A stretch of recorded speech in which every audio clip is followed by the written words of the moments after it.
Polymer શબ્દથી વિદ્યાર્થી મિત્રો આપણે ખૂબ જ પરિચિત છીએ, કારણ કે નાના ધોરણોથી જ પોલિમર વિશેનો અભ્યાસ નવા સિલેબસની અંદર કરાવવામાં આવે છે.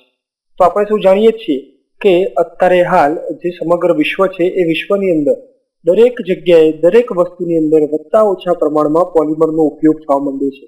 એટલે કે પોલિમર એક ક્રાંતિકારી એટલે કે જબરજસ્ત પરિવર્તન આવ્યું છે. તેના કારણે આજે વિશ્વના દરેક ખૂણાની અંદર દરેક વસ્તુની અંદર પરિવર્તનો આવી રહ્યા છે અને દરેક વસ્તુની અંદર પોલિમર એ એક ફરજિયાત જીવન જરૂરી ભાગ બનતું જાય છે. અને દરેક ઇન્ડસ્ટ્રીની અંદર, દરેક ઉદ્યોગોની અંદર, દરેક નાના મોટા વેપારની અંદર આજે પોલિમર એક આવશ્યકતા, એક જરૂરિયાત બની ગઈ છે.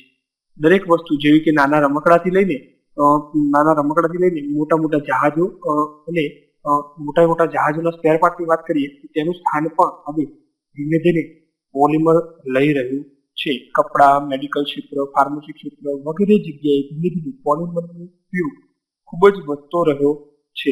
દૈનિક જરૂરિયાત હોય કે ઔદ્યોગિક વિકાસ, અત્ર તત્ર સર્વત્ર વધુને વધુ પ્રમાણમાં પોલિમર છવાતું જોવા મળે છે. ઉદ્યોગોમાં મોટા પાયે પોલિમરનો ઉપયોગ પ્લાસ્ટિક, ઇલેસ્ટોમર, ફાઇબર પેઇન્ટ અને વાર્નિશ બનાવવામાં થાય છે. પોલિમર શબ્દ એ બે ગ્રીક શબ્દનો બનેલો જોવા મળે છે. જેમ કે પોલિમરની અંદર જે આગળનો ભાગ છે પોલી અને પાછળનો ભાગ છે મર. પોલી એટલે વધુ અને મર એટલે કે યુનિટ, એકમ. વધુ યુનિટો એકબીજા સાથે જોડાવાથી બનતા સંયોજનને પોલિમર તરીકે ઓળખવામાં આવે છે. આ જે પોલિમર હોય છે એ પોલિમર ખૂબ જ ઊંચા આણ્વીય દળ ધરાવતા સંયોજનો હોય છે. એટલે કે તેમના આણ્વીય દળ લગભગ 1000 થી લઈને 1 લાખ 1 કરોડ સુધીના જોવા મળે છે. વધુને વધુ સંખ્યાના અણુઓ એકબીજા સાથે જોડાઈને આ વિરાટ કદનો અણુ બનાવે છે. પોલિમરને સામાન્યતઃ મેક્રોમોલેક્યુલ્સ નામે રજૂ કરવામાં આવે છે. પોલિમરની અંદર અનેક વાર પુનરાવર્તિત થતો જે એકમ છે, આપણે હવે એની વ્યાખ્યાની વાત કરીએ તો તેની અંદર 1 by 1 દરેક વ્યાખ્યા જોઈએ. મોનોમર. પોલિમરની અંદર એક કરતા ઘણા બધા યુનિટો એકબીજા સાથે જોડાઈને પોલિમરની રચના થાય છે. તો પોલિમરની અંદર આવેલો પુનરાવર્તિત થતો ભાગ કે જે એકદમ નાનો છે તેને મોનોમર તરીકે ઓળખવામાં આવે છે. પોલિમરની અંદર પુનરાવર્તિત થતા ભાગને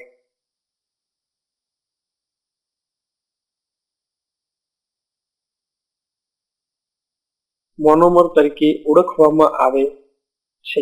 આ મોનોમરના ઘણા બધા અણુઓ એકબીજા સાથે સહસંયોજક બંધનની પ્રક્રિયાથી જોડાઈને પોલિમર બનાવે છે.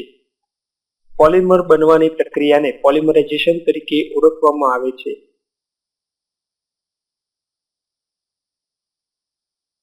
પોલિમરાઇઝેશન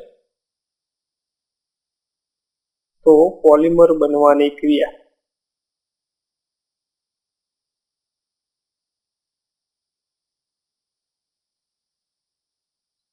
પોલિમરાઇઝેશન તરીકે ઓળખવામાં આવે છે. આજે પોલિમરાઇઝેશનની પ્રક્રિયાની અંદર ઘણા બધા મોનોમરના અણુ એકબીજા સાથે જોડાઈને પોલિમર બનાવે છે.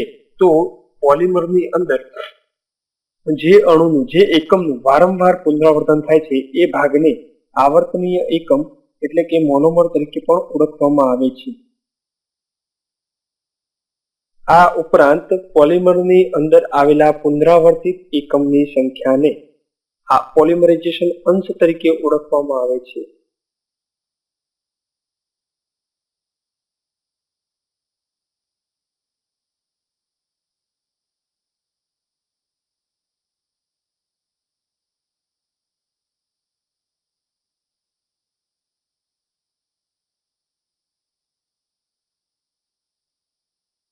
પુનરાવર્તિત થતા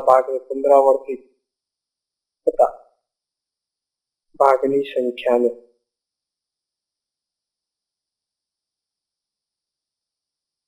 પોલિમરાઇઝેશન અંશ તરીકે ઓળખવામાં આવે છે.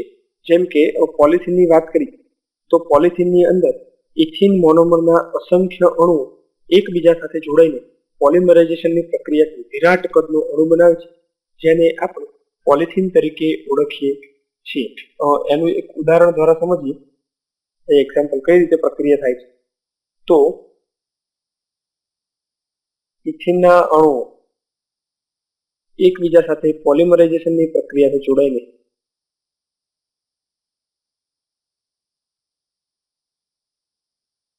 CH2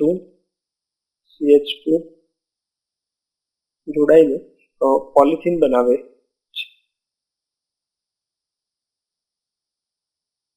આ જે ભાગ દર્શાવ્યો છે CH2 એ પુનરાવર્તિત થતો એકમ છે.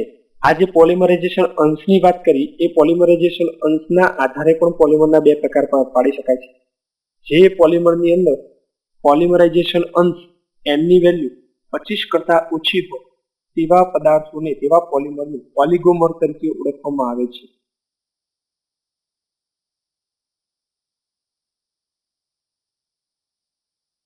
ઓલિગોમર જે પોલિમરમાં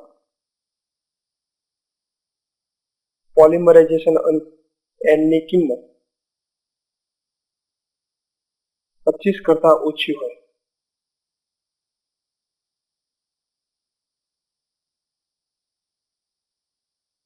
તેવા પોલિમરને ઓલિગોમર તરીકે ઓળખવામાં આવે છે.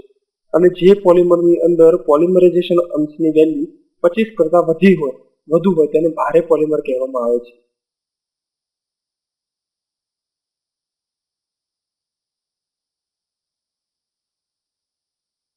જે પોલિમરમાં પોલિમરાઇઝેશન એનની કિંમત પોલિમરાઇઝેશન અંશ એનની કિંમત 25 થી વધુ હોય